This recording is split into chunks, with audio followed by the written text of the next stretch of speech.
mean, women couldn't even vote. Have a bank account. Couldn't have a bank account. They couldn't own property. So all of that was stripped away from us. And the time is now for us to reclaim that.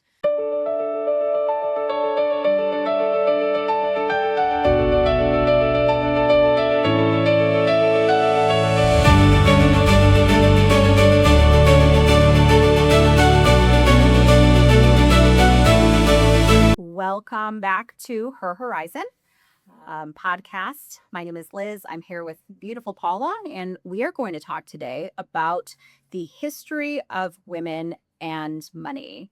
And now I know you have a story about one of your ancestors. I do. We were just like talking about the Salem witch trials, and I was like, did I ever tell you that I think his fourth or fifth great grandfather was Samuel Parris, he was the preacher, the minister that ordered his daughter and niece, like he kicked off the Salem witch trials, which is wild. Now you're back to avenge that.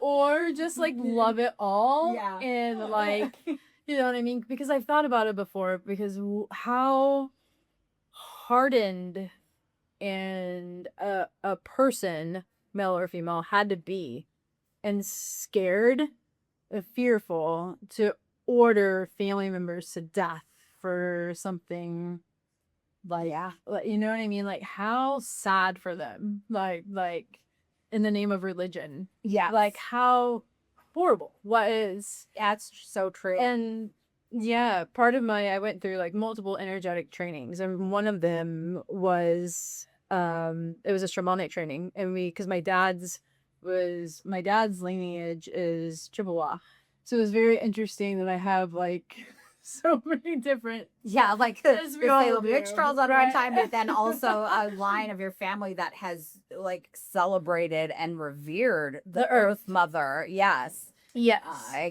It's the kind of a contradiction. Your contradictions. Yes, that is me. So I went deep into like those roots, and one of the healing sessions that I had was of the witch trials, and I literally, my body was burning for like 5 seconds. Like, it was so wild. And then after that, the relief that came after was massive. Epigenetics, right? So we're going on a whole different route. Sorry, but it's actually not a different route, because this is how women have been treated in like the DNA walking, like there's like stamps, you know what I mean? Like both in the mindset and the DNA and energy of like what we have been boxed in. It's like we would literally die. Yeah. Back in the day. I mean, women used to be revered, and I know that, you know, in the patriarchy it's hard to even imagine those days, but it's women used to be the ones that the matrilineal line was considered the strongest line, because you're actually giving birth, and it's able to prove that that's your child because you gave birth to it. And so for many, many years, prior to the last 2,000 years or so, women were the ones that held the land and held the money and the power. So we're not telling, women to change anything. We're asking you to remember who you are in what it used and how it used to be. So I always think about how, as a woman, when you're in, your mother's womb, and when she was in her mother's womb, like, she had the eggs inside her that made you. So any, trauma that your grandmother was even facing does get stamped onto your DNA. So many times, and I've never met a woman that is not traumatized in some way. Like, there's definite, I think across the board, but that it might not even necessarily be your personal trauma. It could be, going back. I always think, and I went to Catholic high school, and it was the reason that priests don't get married. And it used to say, because they have, want to be just in the relationship with God or whatever, but it really was about land and land ownership, and how the church owned a lot of the land, and they didn't want to pass it to women. And because women lost their independence and their through marriage. And so they would get married and there was no more, I mean, women couldn't even have vote. They Have a couldn't bank account. couldn't have a bank account. They couldn't own property. So all of that was stripped away from us. And the time is now for us to reclaim that, because we are the creators. We are the portals into this universe, this realm here. You know, we have a portal to the divine inside our bodies. And so we it's so important to work through that kind of traumatic past, that has been present for the last 2000 years, and how women have been removed intentionally from the wealth conversation. And it makes me like, it brings me rage inside of me to think about that, to think about how we were, they knew our power and they were afraid, so they used the physical strength and force, that the only advantage that they have, to overtake us and bring us to where we are today. Yeah, and I think like sacred rage is a beautiful thing, and it shows us where the underlying emotion is always like sadness. Yeah. Right? Like it's always actually it's like raw, but under the raw is actually like like Yeah. such deep sadness, because I think of like all the hurts that has happened. And again, if women had the structures and the money, like I don't think we would have the structures that are in play right now. Absolutely not. Like, you know, Yeah. like we There would would be if we no were Epstein Island, right. any That's shit right. like Yeah, that. exactly. Yeah. And yeah, so it's reclaiming ourselves, and I think this is a process that I've been in, and I'm sure Liz has too in your own way as well. Like it's same, but a bit different. Like I've been in for the last like 10 years, good 10 years, even 15. Like when my youngest son was born, like that was like a massive spiritual awakening for me. And like reclaiming those pieces of myself, right? And so it's like that's a lot of my travel has been that. Like so we were in Italy and Sardinia last year, and like going to the ancient like sites there where it was very women based. It was matriarchal societies. Um and I'm sure that had their hard things too, and that everything is in circles. And I think that's such an important conversation too, of like how I always say like we're at the fire together.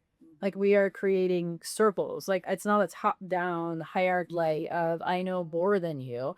It's hey beautiful soul, like remember who you are and let me straighten your crown for you when you forget. Yeah, I mean Yes. that's the kind of women that we get to have in powerful positions.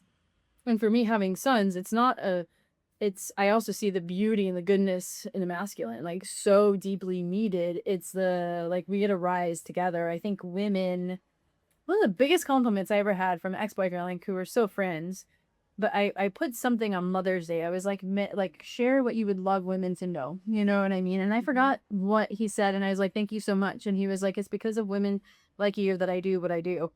And he's a massive beautiful coach for girls basketball, and he's got so many girls to collegiate level. And when we first started dating, I think he just first started coaching, but it was like it took me back a little bit, because men will step up or they don't. Like they either step up or they don't. And women, like when we know our divine self, we hold this beautiful space for that. And it's not like you're not good enough, you don't do this, and where are you at? That's not it at all. It's like if you want to come play in my space, if you want to be here, here's my expectations. Right. And if those expectations aren't met, then bye. Yeah. It's important to note too that this system that we're living under now is harmful to men So as harmful. well, because it doesn't give them any motivation to want to be better. It basically is like you get a wife, and that's, as women we're taught, the highest thing that we can accomplish is to get a husband. And so many women tend to settle just because they want, either they feel like they need to have children, or they're, at the point in their time where they are, and so they end up settling for a man that doesn't necessarily bring out that, that divinity in them and isn't in touch with their own divinity. And so they end up doing a lot of unpaid labor and doing a lot of um, caregiving. Again, if you Yeah. watch our last episode, we talk about pouring into other people and not getting it back, and not putting yourself first. And that's a lot of times what happens in male female relationships, is that the woman tends to be take up a lot of the extra She's an slack. masculine. Yes. It's so inverted. Like Yeah. the way that we do. If you come to like Greece or Italy, and I'm not saying it's perfect, but I've brought women on retreats to Greece and Italy both, and it's literally like we were literally at a beach bar last day, and just like watching a man like hold his woman, pick up her purse, like she just started bawling. Yeah. It's kindness. Yeah. There's kindness and there's reverence for the female body and what we are here for and what we produce and how we grow the flowers that make the world beautiful. And not that men don't do that too, but there is something about women that we really do make life beautiful in so many ways. And I'm getting this. This is my middle son's word. It's his words. He was like, what? And this, so it's very interesting raising boys at this time frame too. Two things I want to talk about real quick. One thing is my youngest son, we were driving in Sardinia. We were talking about something politically that was going on at that time. And he was like, this was like a year and a half ago. She's like 14. He's like, Mom, who do I have to look up right now to? And I might start crying again. I'm literally like teared up. And I said, this is why I share stories about Papa with you. That's my dad. He passed a long time ago. Great man, my hero. The other thing was a story about my 21-year-old. I think he was 20 when he said this, but he was like talking to this girl, like just talking. And he was like, I don't know what I bring to this table. And I'm like, boy, you are amazing. You know what I mean? Like, he is such a good dude. Oh my gosh, such a good dude. But he's like, women just bring so much. And it was was so thankful to hear him say that. Yeah. Because I was like, oh, thank you. Because he can Done a good see, job, Mama. thank you. I'm like dancing with him in the kitchen, you know what I mean? Like, I loved raising them. And I think they got to see me and my beauty because I said no to things that weren't okay for me. And they got to be raised by a woman who loved her life and loved her boys. And they got to see my glow. I don't even know how to describe it. Your magic. My magic. And like what that brings, the water that is, the nurturing that is for men. Oh my gosh. Absolutely. Some are really afraid of it. And that's okay. They're allowed to be afraid of it. We don't allow people to treat us meanly. Right. Period. But like, it was just so beautiful to hear them say that. And I forgot what we were talking about before. Just about the history of money and the history of wealth and how women have been excluded historically from that conversation. And I think of my own grandmother who met my grandfather young. He went off to the military, came back, and they, this is pre-birth control, pre-real choices that women had. And she had 6 kids in 9 years. And then he was an abusive alcoholic. He, had she not been, kind of programmed to, you need to go and get a husband and get married and all of that. Thankfully, her father had the kind of foresight to educate her to the point where when my grandfather did leave her for another woman with 6 kids by herself, raising them in the 70s, before she could really even, have anything, she was able to go get a teaching job because she had the education to do so. But so many women don't. And I know, like, it's my other grandmother, she didn't, and she's just lived in a miserable marriage until my grandfather died, and was, my grandfather was such a frugal guy, skinflint, that he wouldn't even get my grandparents were snowbirds, and they drove down to Texas from Michigan every year, and he wouldn't even put air conditioning in their truck. Like that kind of thing. Like, he didn't care about my grandma's comfort really at all. I mean, he did what he thought he needed to do. He provided, so to speak, but it was more for, she was the one that made the house a home, and she was the one that took care of the things and brought the love and brought everything to it. And there was like no real communication between them. So, I mean, we look at the women of in our lives. I mean, there's millions of these stories, right? There's like every woman has a story of, either being taken advantage of or abused or, something by a man. And this isn't to hate on men because, like I said, the patriarchy has hurt men too. It's made them feel like there has to be a hierarchy, that they can't show emotion, that they can't be human, that they can't Yeah. have, love for other men. But that's one thing that I was talking to you about that you see so much here in Albania is how much the men are so comfortable like showing affection and emotion toward each other. Like it's no big deal to see like men like giving each other hugs and kisses on the cheek and so happy to see you. And it's such a different cultural thing that I think is so shut down and squelched in the States. It is that on purpose. It definitely. Because a man's power is here. Right. Like, man's power is here. We think Yes. it's here, and it is. They can build all kinds of cool stuff. Right. But it's actually here. Why are you building the cities? Right. To protect Yeah. the women and children historically. Yeah. Right? Not to like abuse them and throw them and discard them. And so now that so much has been built already and we have all of this infrastructure, I feel like men are kind of like, I don't know how to do this. I don't know how to shift because women don't necessarily need men to provide. do those things for them. We need the emotional safety and the ability for men to see us in our power and help build a foundation of safety to be ourselves and to, and a lot of men just don't know how to do that. They've never been taught how to do that. They've never been shown how to do that. Yeah, and they gotta find their own selves first. Yeah, like I notice I'm so proud of my boys of like finding themselves versus finding themselves through a relationship. Yeah, because I think a lot of times a man will just date people or like and use and discard them because that's what the porn culture is taught. That's a whole nother that's a whole other thing. But you have to like find yourself, your true north as a man too, and then step into being able to protect, provide. right.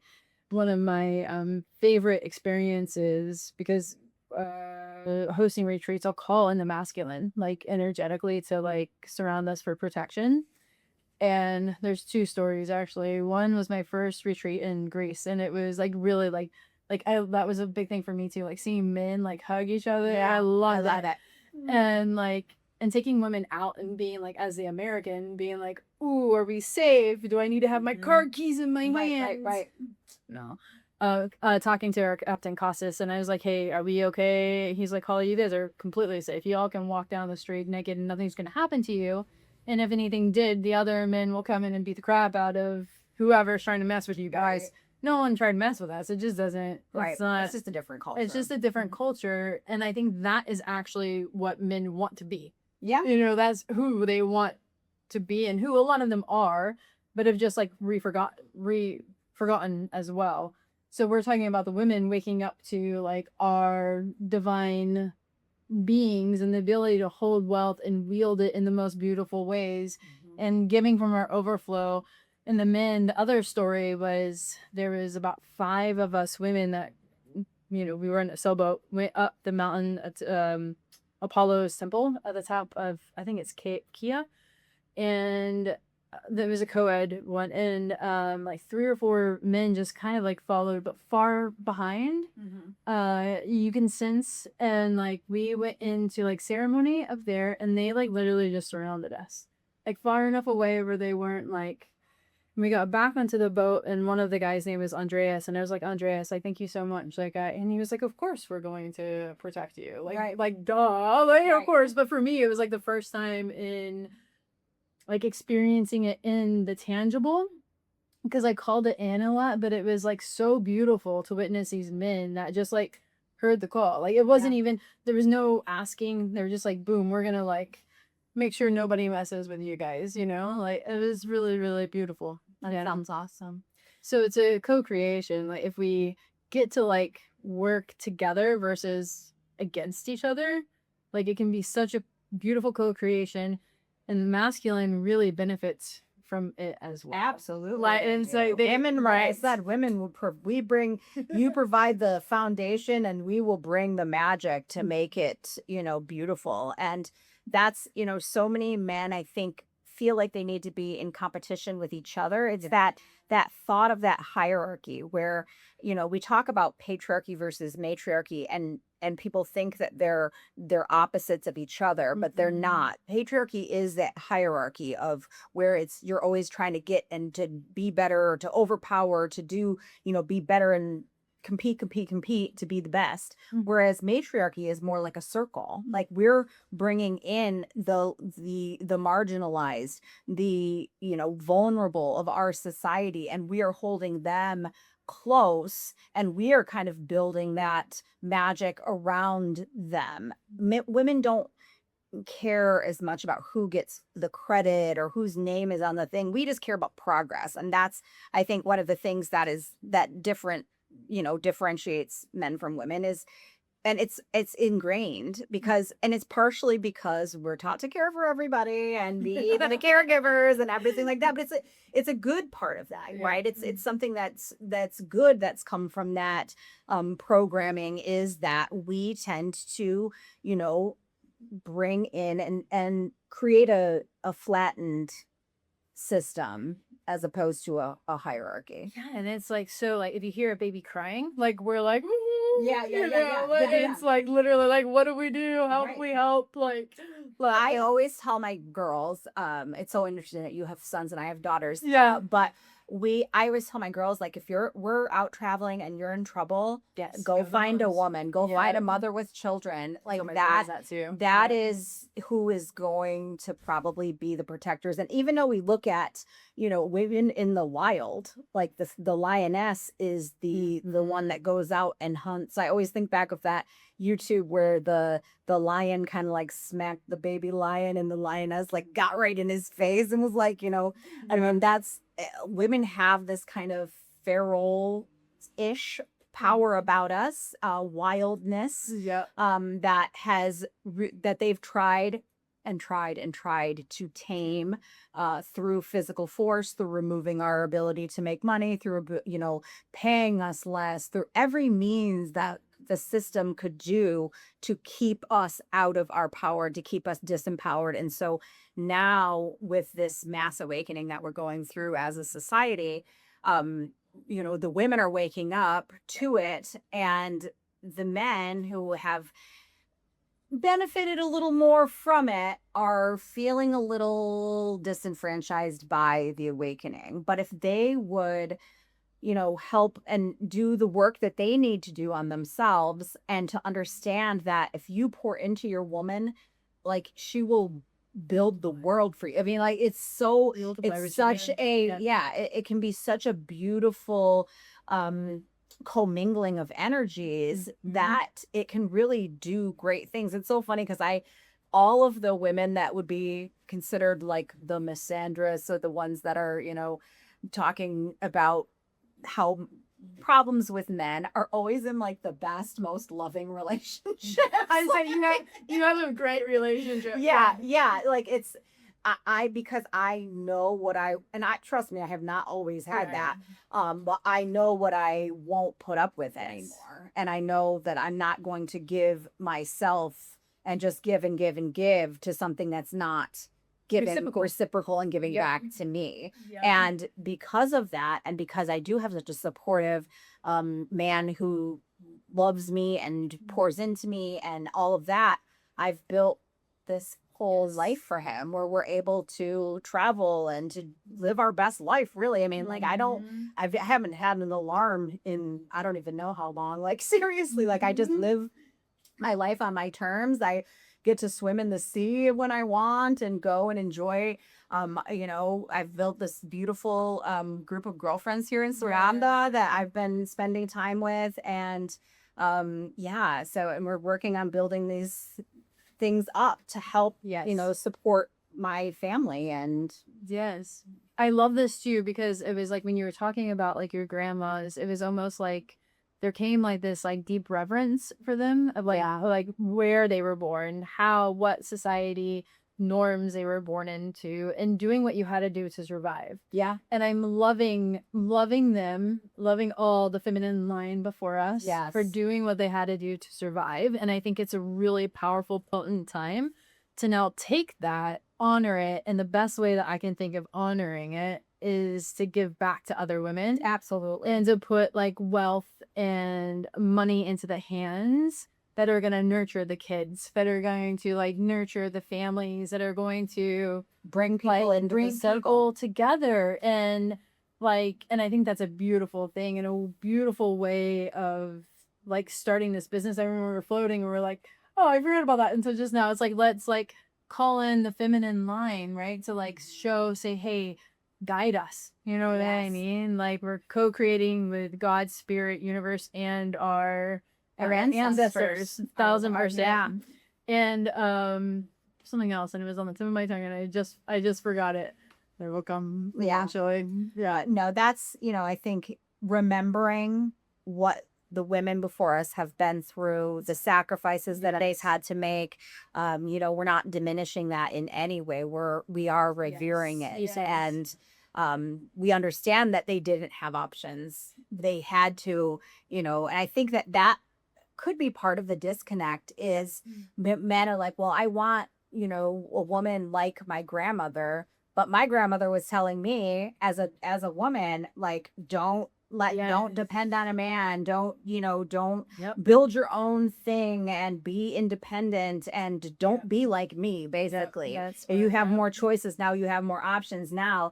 And I think that conversation is missed because the men weren't in those conversations. They were taught to go and, I don't know, look, boys get taught go shoot at stuff. Yeah. go play Fortnite, football. go drive the forward. Go do adrenaline producing things. I'm not sure, but yeah. So true. Because my mom did that too. And it was when we were cooking. Yeah. Like, it was like you always had. And I remember being upset with her at a period of time because she was always very adamant about having my own things. Yeah. And I remember thinking in a period of my time, like, yeah, but you taught me not to trust men. And that's not true at all. Right. Like, she taught me to trust myself. Exactly. Like, that's what she was trying to teach me is to, like, trust me, have options. Yeah. Which is a beautiful thing. Yeah. And when you can, and it's great to be able to have a partner that is a provider and all of that, but you still need to have something of your own in order to, in case something does happen, because the stuff happens. It might not be, where he's at fault, but people die, people get disabled, so building something for yourself as a woman is more important than ever. And that's pretty much the goal and the vision for her horizon. And then, yes, and and it's all like there's the lean into your feminine, yes, and it's fierce. Yes. Like it's feminine is all, it's like, yes, we lean into our softness and we're also fierce. Yes. We're bad bitches. And witches. Yes. Bitches and witches. No, but anyway, that's all for today. Thank you guys so much. Again, if you're not subscribed to the channel, please do so. We also have all of our other social media in the comments that you can do follow us on all the things. We would love that. We come out with podcasts every week, and also we have a lot of short form content and money tips and wealth building ideas and things like that. So until next time, ciao. Yeah, I didn't even think we could do that.